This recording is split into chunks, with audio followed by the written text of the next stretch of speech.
La présentation de notre ami de Lyon, Hadi El Maftoui, qui va nous présenter justement l'intérêt de l'OCT pour mieux prédire et puis comprendre nos résultats. Donc l'image guide nos pas. Alors j'attends mes diapos. Je remercie le bureau pour leur invitation sur un sujet qui me passionne depuis de nombreuses années. Hop. Ah oui, excusez-moi. Autant pour moi.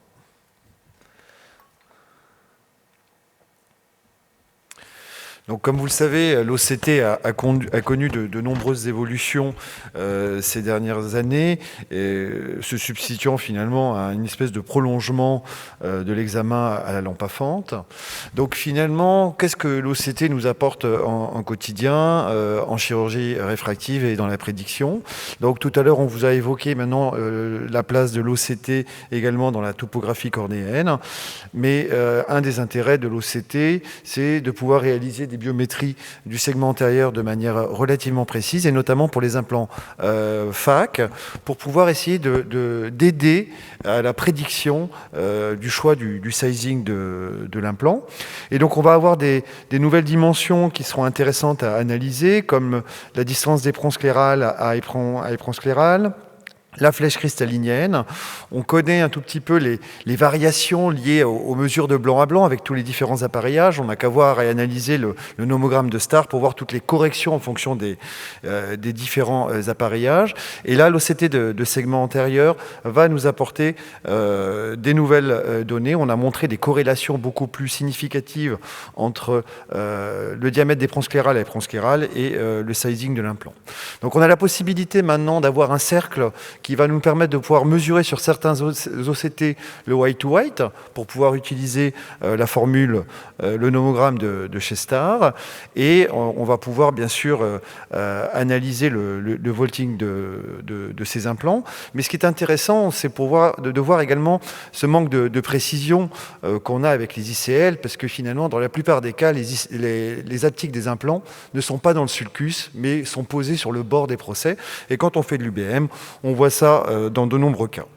Donc il y a des formules qui ont été développées, des formules de régression, notamment la Nakamura formula, sur un nombre de patients qui étaient aux alentours de 46. Récemment, il y a eu un papier dans le JCRS sur une amélioration de cette formule, avec 86 patients, en utilisant la distance d'éperon scléral à éperon scléral et la flèche cristallinienne. Ils ont proposé également un nomogramme pour pouvoir utiliser cette prédiction, parce que le problème, c'est que quand on est entre deux tailles, entre 12,6 et 13,2, quel implant choisir? Et donc, avec ce nomogramme, on va pouvoir justement s'aider dans le choix et comparer ça par rapport au sizing de l'implant. Donc récemment, c'est à peu près depuis 15 jours, on a un logiciel qui va être disponible dans le CASIA de Tomé et qui va nous permettre justement ces prédictions tout automatiques. Donc on n'a pas tous, si vous voulez, ce genre d'OCT qui coûte très très cher. Donc moi j'ai développé une formule sur Excel, et donc on va pouvoir également prédire le vaulting en fonction du sizing de l'implant choisi, et je pourrais partager bien volontiers cette formule sur Excel avec vous si vous le souhaitez. Vous m'envoyez un email et je vous l'envoie. Donc, on va pouvoir, ici c'est un patient que j'ai revu cette semaine, chez qui on avait fait tous ces calculs, et regardez, la prédiction était à 656 microns, et on a un vaulting aux alentours de 590 microns. Et donc, cette formule est relativement pertinente dans le sizing des implants. La biométrie du cristallin aussi va nous aider probablement dans le bilan préopératoire pour guider l'utilisation ou non d'un anneau de tension capsulaire. Des études ont montré que l'augmentation de la taille du cristallin est corrélée au risque de rotation des implants toriques. Probablement que cette nouvelle imagerie va nous aider également pour mieux évaluer la position de l'implant et améliorer les formules de calcul d'implant, notamment sur la position de la lentille.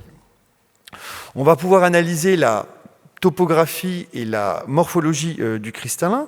Et regardez, quand vous avez ces implants de cupules, enfin ces cataractes de cupules postérieures, où vous voyez cette réaction tissulaire, on voit qu'on va avoir un risque probablement majoré de rupture capsulaire. Et donc l'OCT, là aussi, va être d'un intérêt probable dans le bilan préopératoire. Ces dernières années, l'action de l'OCT s'est étendue avec la pachymétrie épithéliale. Pourtant, ce n'est pas quelque chose finalement de récent, ça a presque déjà plus de 10 ans, mais on n'avait pas des topographies qui étaient finalement assez larges. Donc le mapping épithélial va être intéressant dans l'évaluation de la sécheresse oculaire parce qu'il va nous offrir une projection de la qualité du film lacrymal, car il inclut le film lacrymal dans la mesure de l'épithélium. Donc on sait que l'épithélium cornéen supérieur en moyenne est plus mince, probablement dû à la mécanique palpébrale et au frottement, et que les frottements vont altérer mécaniquement les cellules épithéliales, rendant encore plus mince l'épithélium en cas de sécheresse oculaire, et notamment avec l'augmentation de la fréquence des clignements. On a remarqué, et on en a parlé tout à l'heure, qu'on observe des zones d'hyperplasie de l'épithélium cornéen, notamment dans les dysfonctionnements mébomiens, qui ont déjà été démontrés dans des modèles de sécheresse oculaire murins, où on avait montré une hyperplasie cornéenne chez des souris, après environnement contrôlé, après 7 jours, probablement liée à l'augmentation des facteurs inflammatoires, neurogènes ou non neurogènes, qui produisent une augmentation des cytokines pro-inflammatoires qui, elles, sont impliquées dans la prolifération cellulaire. Et donc ça, c'était les images de ces souris après environnement contrôlé de 7 jours. Donc, au quotidien, chez les patients qui ont de la sécheresse oculaire, chez cette patiente qui avait un déclignement incomplet, un dysfonctionnement mébomien plus important à gauche, on voit une hyperplasie en inférieur qui est plus important et qui est corrélée au dysfonctionnement mébomien. Et on voit qu'après le traitement, on va avoir une disparition de cette hyperplasie. On sait que cette hyperplasie, finalement, au stade débutant, dans la sécheresse oculaire, elle intervient toujours dans les zones où on va observer les premiers signes de rupture du film lacrymal, notamment dans ce cas précis, on voyait quelques petits points également de KPS. Mais elle n'intervient pas forcément de manière prédominante en inférieur, cela va dépendre de la chronicité de cette sécheresse oculaire. Et regardez ici, on peut avoir différentes topographies d'hyperplasie. On peut suivre ces patients et on voit qu'après traitement, notamment après soins des paupières, on va voir apparaître une disparition de cette hyperplasie, et donc qui suggère finalement un phénomène de régulation de l'épithélium cornéen en regard de l'épaisseur du film lacrymal. Et donc j'avais proposé une classification justement de la sécheresse oculaire et de l'épithélium cornéen. Et donc au stade débutant, on va avoir une hyperplasie compensatrice. Ensuite, on va avoir une dégradation trophique de l'épithélium cornéen. Au stade modéré, on va avoir un amincissement supérieur.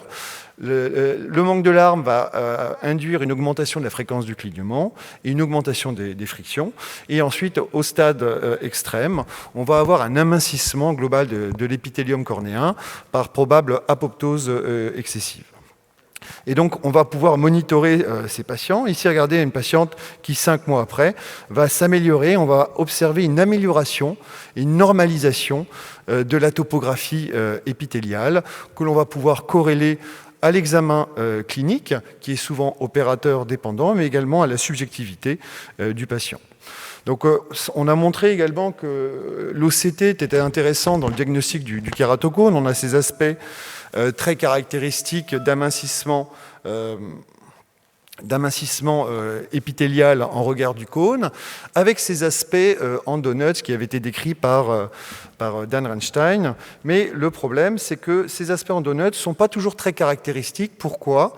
Parce qu'en OCT épithélial, on avait des problèmes d'échelle. On avait des pas de 5 microns. Et donc depuis peu, on a pu normaliser ces cartographies, passer à des échelles de 2 microns pour mieux observer ces aspects de donuts épithélial qui avaient été décrits par Dan Reinstein.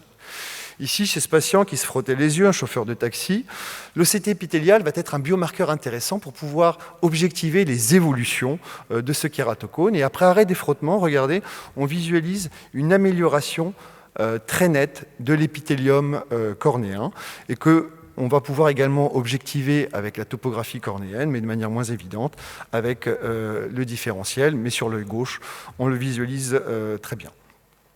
Donc, cette normalisation, regardez maintenant, en changeant l'échelle de cette topographie épithéliale, on va pouvoir mieux mettre en évidence ces hyperplasies. Parce que finalement, aussi, il faut se rappeler qu'est-ce qu'un épithélium cornéen normal. Parce que parfois, sur certaines présentations, on voit des cornées épithéliales, enfin des épithéliums cornéens avec des distributions cartographiques qui témoignent déjà d'une instabilité du film lacrymal. En général, la cartographie doit être beaucoup plus uniforme. Et donc, la problématique, c'est de pouvoir différencier une hyperplasie liée à une sécheresse oculaire d'une hyperplasie liée à un kératocone débutant. Et comme vous le voyez chez ce patient qui présentait un kératocone fruste, la présentation n'est pas toujours classique avec un amincissement relativement marqué. Et on a une hyperplasie, on va dire, localisée en controlatéral. Regardez chez ce patient qui présentait un kératocone à droite, évident, et un kératocone à gauche fruste. Regardez la cartographie épithéliale à gauche. C'est un patient qui avait une anisométropie, qui ne portait pas souvent ses lunettes, et qui avait également des troubles de la surface oculaire. Et attention, les troubles de la surface oculaire, avec l'hyperplasie épithéliale, peuvent masquer la véritable morphologie de l'épithélium. Et donc là aussi, l'intelligence artificielle va probablement nous aider dans le futur à pouvoir mieux détecter ces cornées kératoconiques. Donc l'OCT, en première intention, nous a permis également de pouvoir analyser avec le B-scan les différents plans de découpe, l'épaisseur du volet, le lystromal résiduel de manière relativement évidente. Et maintenant, on a une nouvelle visualisation qui est l'OCT en face, qui s'est bien imposée dans la rétine et qui maintenant devrait également s'imposer au niveau du segment antérieur. Chez cette patiente qui a été opérée de LASIK il y a 10 ans, on voit les zones de rupture du film lacrymal. On voit la cartographie épithéliale qui est proportionnelle à ce que l'on voit en OCT en face. Et regardez ici, en OCT en face, on voit bien la découpe du LASIK et on voit également la présence probable des nerfs cornéens. Alors on va essayer de... Voilà, progressivement. Et donc, la problématique, c'est de se dire, mais c'est les nerfs cornéens, on est à 5 microns. Alors, il faut savoir une chose, c'est un petit peu comme on OCT en géographie. On arrive à voir les capillaires, mais les capillaires ont une morphologie qui est majorée, qui est liée à la faiblesse de la résolution transversale. Les nerfs cornéens en OCT sont hyper effectifs. Et probablement qu'on les obtient par ombrage, par cône d'ombrage, un peu comme dans les capillaires superficiels en OCT en géographie.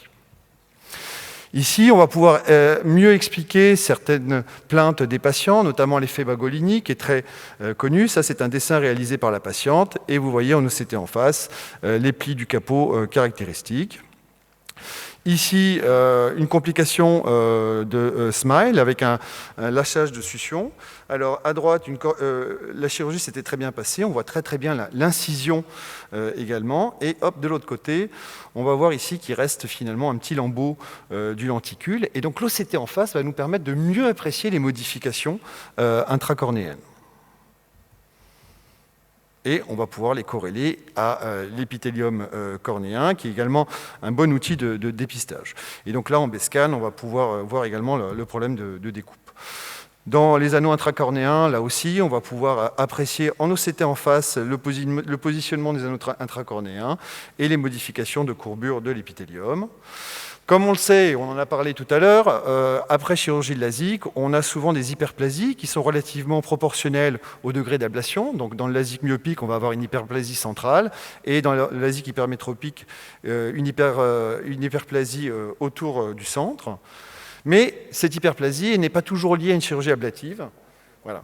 Et dans les modifications de courbure, on arrive à obtenir ces aspects. Et donc on va pouvoir également utiliser la cartographie épithéliale pour vérifier la véritable régression post-réfractive. Est-ce qu'elle est liée simplement à la cornée ou à des modifications cristalliniennes?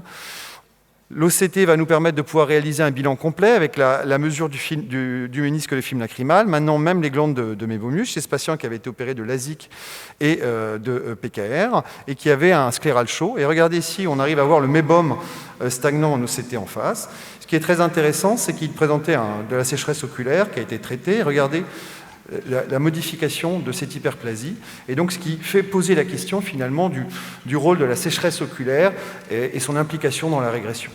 Ici, pour faire la transition avec ce que va présenter le professeur Kochner, regardez un OCT de ultra haute résolution le film, la composante lipidique du film lacrymal.